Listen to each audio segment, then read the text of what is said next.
Hello students, I Geeta Milani, your science teacher of Indian School Jodhpur. सो हम पढ़े थे 9th class का chapter 8 motion.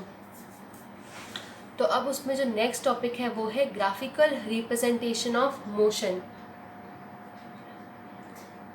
तो जनरली इसमें दो तरीके से किया जाता है, एक तो है डिस्टेंस टाइम ग्राफ और दूसरा है वेलोसिटी टाइम ग्राफ।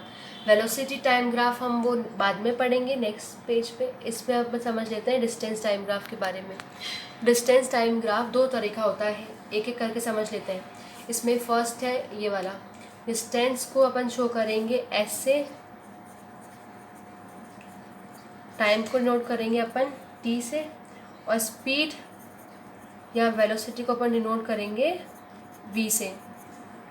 यहाँ हमने टाइम को लिया है सेकंड्स को, डिस्टेंस को लिया है मीटर में। आप इसको चेंज भी मिनट्स में भी ले सकते हो, डिपेंड करता है, ठीक है ना। अपन ने इस वाले यहाँ पर लिया है टाइम और यहाँ पे अपन ने लिया है डिस्टेंस। वैसे इधर भी अपन ने लिया है टाइम लिया है, और इस वाले में हमने लिया है, जब भी कोई ग्राफ में एक तरफ डिस्टेंस और एक तरफ टाइम हो तो जो ये वाले जो लाइन हो गया, जो ग्राफ होगा वो हमें शो करेगा स्पीड या वेलोसिटी को। यहाँ भी किसको शो करेगा, स्पीड या वेलोसिटी को।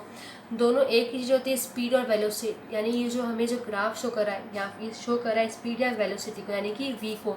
और अगर ये लाइन बिल्कुल स्ट्रेट है तो इस तरह को ग्राफ को कहा जाता है यूनिफॉर्म स्पीड या यूनिफॉर्म वेलोसिटी। सपोज हमें एक पॉइंट दे रखा है ए और ये पॉइंट दिया है बी, हमें फाइंड करना है ए से बी तक कितनी वेलोसिटी होगी। तो बिल्कुल सिंपल है। तो जब ये ए पॉइंट पे कितना था तब कितना टाइम ट्रैवल किया था इसने, इसको हम मान लेते हैं यहाँ पे एक वर्टिकल लाइन ड्रॉ कर लेंगे, जिसे मान लेंगे अपन t1।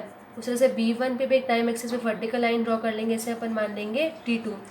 जैसे अपन ने यहाँ पे वर्टिकल ड्रॉ की है उसी तरह से यहाँ पर हॉरिजॉन्टल लाइन भी ड्रॉ कर लेंगे s, यानी कि डिस्टेंस वाले एक्सिस पर। तो यहाँ से हमने ड्रॉ कर लिया S1 और यहाँ से अपन ने ड्रॉ कर लिया B से यहाँ तक, ये हो गया S2। इस तरह से रिलेटेड न्यूमेरिकल्स भी है, वो अपन बाद में देखेंगे। न्यूमेरिकल्स हमारे बुक में बहुत सारे न्यूमेरिकल्स हैं।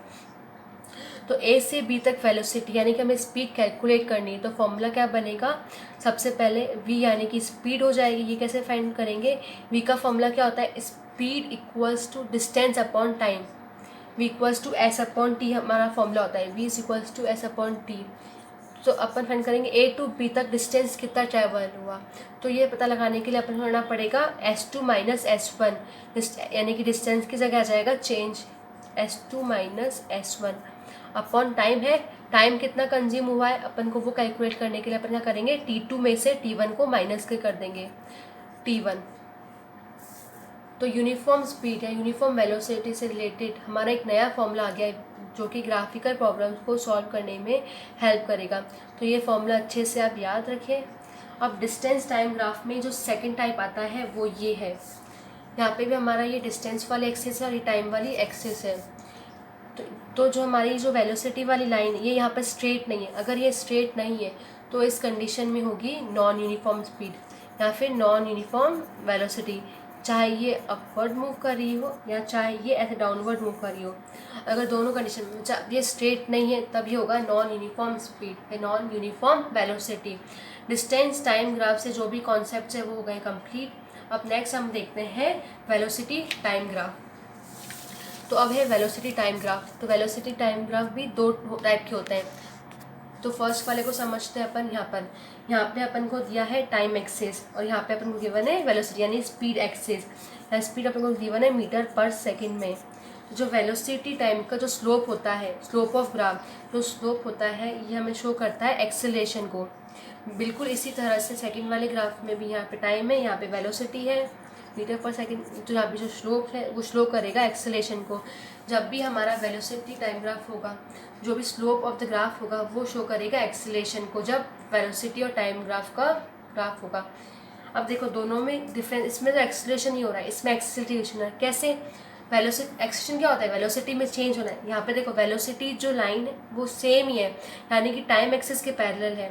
वेलोसिटी वही का वही है, अगर वेलोसिटी में कोई इंक्रीमेंट होता है तो ये स्लोप कुछ ऊपर की तरफ जा रहा होता है, मगर ये बिल्कुल टाइम एक्सिस के पैरेलल है, यानी कि वेलोसिटी में कोई भी बढ़ोतरी नहीं हो रही, ना वेलोसिटी इंक्रीज हो रही है ना डिक्रीज हो रही है, यानी कि वेलोसिटी सेम है। तो इस तरह के मोशन को कहा जाता है यूनिफॉर्म मोशन, जब वेलोसिटी कांस्टेंट रहती है। अब सेकंड केस में से टाइम जैसे जैसे बढ़ रहा है तो वेलोसिटी भी क्या हो रहा है, इंक्रीज हो रही है, यानी कि जो एक्सलेशन वाली लाइन है, जो स्लोप ऑफ द ग्राफ है, वो एकदम स्ट्रेट लाइन में, तो इस तरह के मोशन को कहा जाता है यूनिफॉर्म एक्सेलरेटेड मोशन, क्योंकि यहाँ पे एकदम सेम रेट से इंक्रीज हो रहा है, एकदम सेम टाइम पे सेम वेलोसिटी इंक्रीज हो रही है। ऐसे ग्राफ को कहेंगे यूनिफॉर्म एक्सेलरेटेड मोशन। ये हो गया स्लोप ऑफ द ग्राफ। लेकिन यहाँ पर एक इम्पॉर्टेंट चीज़ आती है, यहाँ पर अपन वेलोसिटी टाइम ग्राफ से अपन डिस्टेंस भी कैलकुलेट कर सकते हैं। सपोज कीजिए ये जो स्लोप ऑफ द ग्राफ है, यहाँ पे अपन इनको 2 पॉइंट गिवन है, ये एक पॉइंट है ए और एक पॉइंट है ये बी। तो हमें डिस्टेंस हमें फाइंड करना है कि ए से बी तक कितना डिस्टेंस ट्रेवल हुआ। तो ए से बी तक अपन क्या कर लेंगे, एक परपेंडिकुलर लाइन ड्रॉ कर लेंगे, उस तरह से बी से भी एक परपेंडिकुलर लाइन ड्रॉ कर लेंगे। तो जहाँ पर भी टाइम एक्सिस पर टच करेगी उन पॉइंट्स को अपन कुछ भी नाम दे देंगे, इसको मान लो सी और डी नाम दे दिया।